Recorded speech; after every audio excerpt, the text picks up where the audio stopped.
আজকের উদ্দেশ্য ছিল কুড়িগ্রাম জেলার নাগেশ্বরী থানার মাদারগঞ্জ ইউনিয়ন।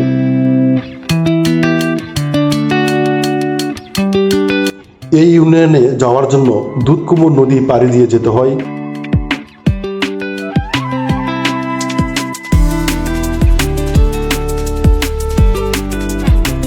নদী পার হওয়ার সময় নদীর সৌন্দর্য সত্যিই আমার মনকে জুড়িয়ে দিয়েছিল, যা আপনাদের সামনে তুলে না ধরে থাকতে পারলাম না।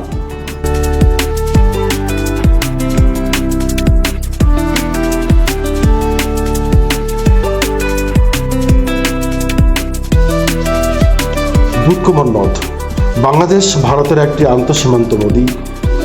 দুধকুমর নদের উৎপত্তি ভারতের পশ্চিমবঙ্গ রাজ্যের জলপাইগুড়ি ও কোচবিহারের জেলার মধ্যে দিয়ে প্রবাহিত হয়ে বাংলাদেশের কুড়িগ্রাম জেলার ভুরুঙ্গামারী উপজেলার শিলখুড়ি ইউনিয়ন দিয়ে প্রবেশ করে দুধকুমর নাম ধারণ করেছিল।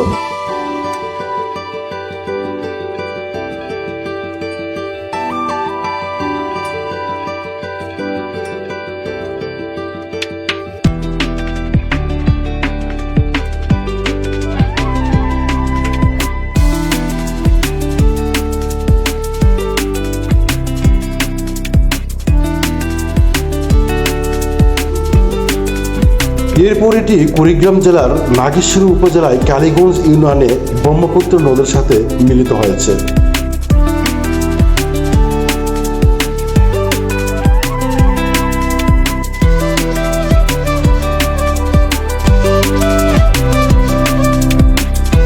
এর ভারতীয় অংশকে রায়ডাক বা সংকোচ নদী বলা হয়।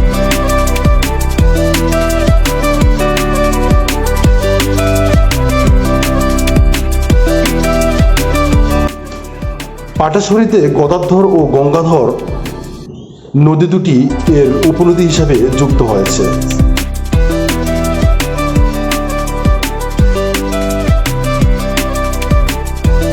নদটির মোট দৈর্ঘ্য 318 কিলোমিটার, যার মধ্যে বাংলাদেশের রয়েছে 65 কিলোমিটার।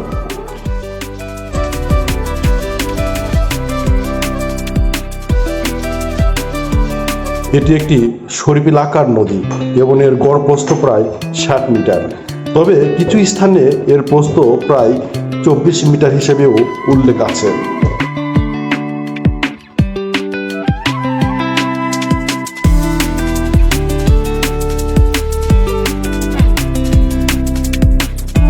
দুধকুমর নদ এই অঞ্চলের মানুষের জীবনযাত্রায় গুরুত্বপূর্ণ ভূমিকা পালন করে। নদীর ভাঙনে একটি বড় সমস্যা, যা প্রতি বছর অসংখ্য পরিবারকে গৃহহীন করে।